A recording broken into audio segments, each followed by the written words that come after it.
끌어올려.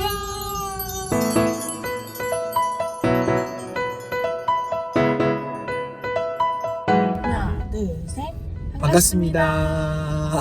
오랜만에 하니까 어색하네. 반말로 또 해야 되니까. 하나, 둘, 셋. 반가워. 안녕. 오늘은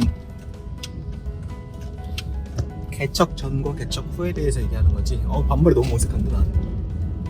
그렇죠? 반존대. 존댓말. 반존대 하면 되지. 자, 이제부터 야자 타임입니다. 야자 타임. 네, 야자 반말로 타임. 편하게 반말로 하기. 하는 거. 근데 카메라를 두는 순간 반말이 어색하네. 목사라 그런가? 온라인 시대에 개척한 목사라. 카메라를 보면 존대가 나온다. 엄청 이쁘게 하고 왔네. 30대 개척했습니다. 첫 출연이에요. 지금 새로운 컨텐츠를 하고 있는데 네. 소개해주세요. 저는 30대 개척했습니다. 책을 쓰고 있는 장사나의 아내 이은미입니다. 이은미입니다. 제가- 결혼생활 나만 힘들어 저자입니다. 얘기하다 30대 개척했습니다의 책에 부록에도 좀 넣어줬으면 좋겠다라는 의견 정도 얘기하고 있지. 전 늘 남편이 저랑 늘 같이 하고 싶어해요. 뭐든지 개척도 개척 전을 한번 얘기해보자. 뭐 개척에 대한 마음을 주셨다고 해서 이제 그렇구나 마음을 주셨구나 너는 어떠냐 할 때 저는 뭐 그거에 있어서 막 개척교회가 어렵다 어쩐다 막 이런 생각보다 남편이 목회를 자기가 하고 싶은 방향대로 주님이 인도하신 대로 잘했으면 좋겠다 이게 좀 최우선이었던 것 같아요. 뭐 분립개척을 하면 분립개척을 하면 되고 개척을 하면 개척을 하면 되고 부교육자로 쭉 있고 싶다 더 배우고 싶다라고 하면 되고 그렇게 하는데 그런 자신이 가지고 있는 목회 철학에 있어서 부교육자 생활에서 그걸 펼쳐나기가 계속 한계가 있다라는 거는 옆에서 보고 느끼고 있었기 때문에 뭐 무엇을 하겠다라고 하면 저는 좀 지지하는 마음이 있었던 것 같아요. 지지하는 마음이 있었지만 동시에 개척은 너의 일, 나는 나의 일이라고 생각했나? 그리고 막 너의 일 나의 일이라고 그 생각이 들었던 건 좀 나중이고 그때 당시 그래 해라 너가 하는 건데 너가 하고 책임지고 뭐 그거에 내가 옆에서 지지해주고 난 지지해주는 정도로 생각을 했던 거고 그러니까 이제 일을 해야겠구나 그때서는 재정적인 부담이 있을 테니까 나는 그럼 일을 준비해야겠다 하면서 개척은 내년에 1월에 하자라고 해놓고 제가 이제 7월 8월 이때부터 일을 하려고 준비를 하고 있었죠. 되게 또 적극적으로 나에게 내가 일을 하고 또 개척 목회도 하는 게 아니라 온전히 목회에 집중하는 구조가 되었으면 좋겠다. 재정적인 그렇게 얘기를 해줬잖아.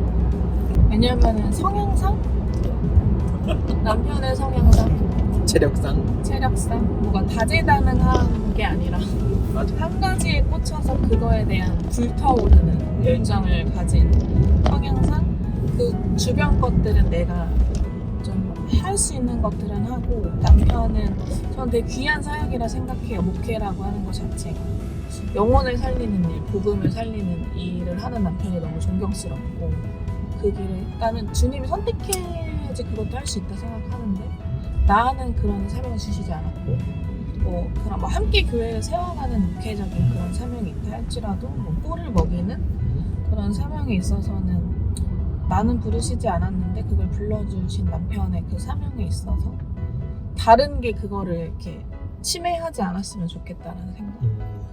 그러면 어떻게 보면 이런 개척에 대한 마음을 더 많이 그래도 품은 게 그런 한 30명의 개척 목사님들을 만나면서였잖아.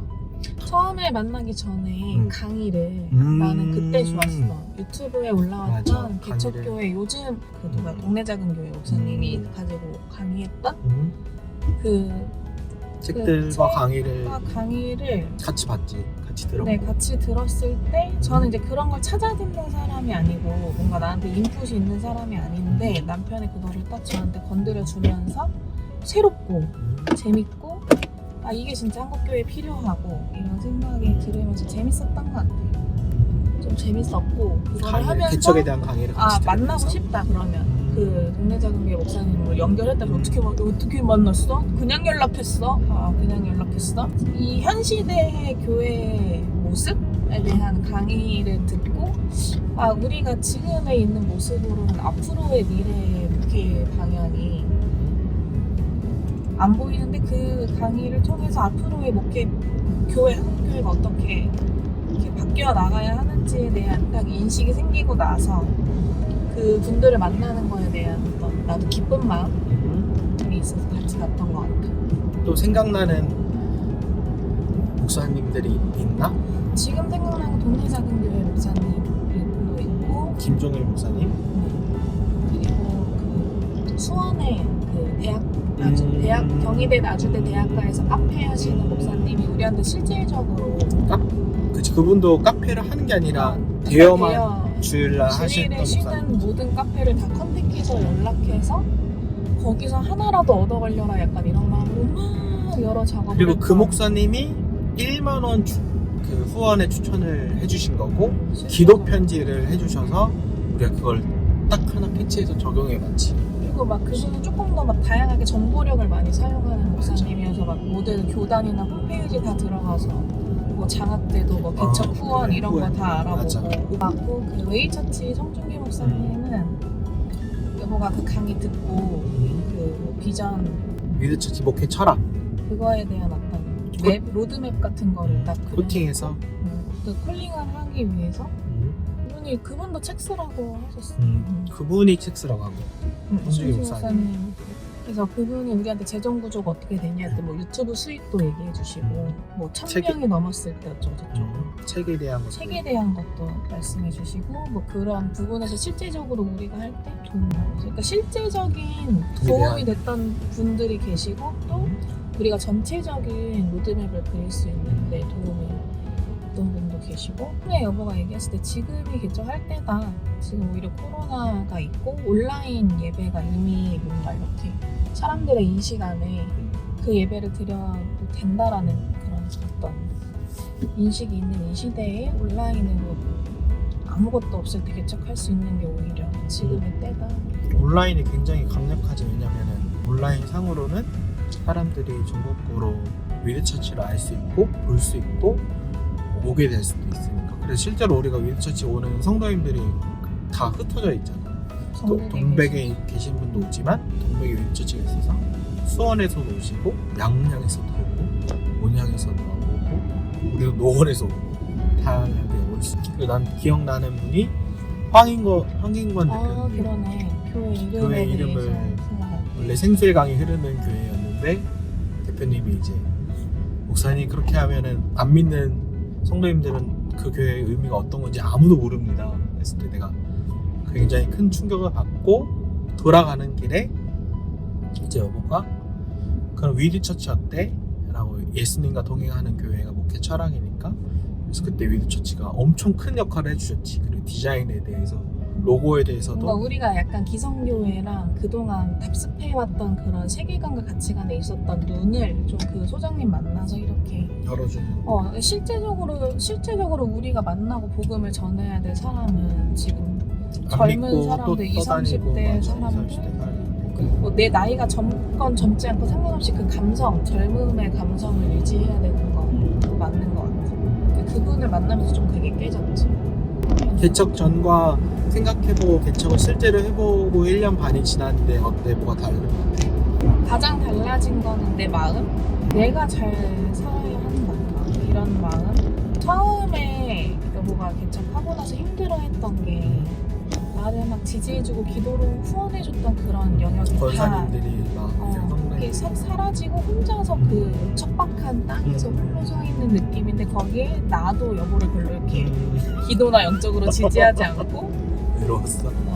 나도 그러네. 뭔가 이렇게 어쨌든 나도 코로나고 애들이랑 같이 부대끼고 있고 이래서 뭔가 그런 마음적인 영적인 변화가 없어서 미안했던 마음들 근데 그런 어려움에 대해서 나한테 나눠주고 기도 요청을 계속 해주고 이러면서 나도 영적으로 깨어있고 내 영적인 상태에 대해서 그 날의 예배가 은혜가 있는지 없는지가 좌우된다라고 느끼고 이거보다 내가 정말 주님 앞에 신실하게 잘 서 있어야 내 삶이 주님과 친밀하지 않은데 좀 거기에 더 많이 초점이 간 것 같아. 우리가 막 전도하려고 했던 대상들이 또 오히려 온 게 아니라 진짜 아무 생각 없이 편하게 만난 가정들이 오는 경우들도 있고. 관계는 뭐가 늘 말하는 연속성? 관계는 우리가 하려고 하는 것보다 어쨌든 계속 맺혀져 있고, 내가 아는 목회자가 나랑 근교에 뭔가 교회를 하고 있는데 그 목회 철학과 말씀이 나한테 좀 힘이 된다? 라고 하면 한 번은 오고 싶은? 왔는데 또 좋으면 완전 좋으면 또 내가 뭐가 달라졌다? 뭐가 달라졌다? 달라졌어요? 이렇게 하려다가 뭐가 달라졌어? 생각했던 재정에 대한 것도 그러니까 긍정적으로 이제 후원자분들은 지속하시는 분도 있고 이제 그만하시는 분도 있는데, 그러면 오히려 성도님들이 조금 11조를 하는 성도님들이 생기면서 재정에 대해서 어려움들도 동시에 있는 장소, 지금 우리가 얘기하고 있는 장소에 안정적이지 않은 광야구나 라는 생각이 문득 지금 하나님의 인도하심을 잘 받아야 하는, 놓치지 않고. 근데 또 마음에 있어서는 당연히 어려운 순간도 있고 스트레스 받는 순간, 힘든 순간, 목회자가 성도님께 다 말 못하는 어려움과 스트레스도 있지만 그걸 초월할 정도로 개척자는 행복하다. 그리고 이런 어려운 상황에 왔을 때 성도님들이 같이 고민하고 씨름하고 연락하고 어떻게 도울까 이렇게 고민하는 게 너무 감사하다. 이런 같이 할 수 있는 사람들이 있어서. 둘인 줄 알았는데 둘이 아니라 함께하는 사람이 있구나.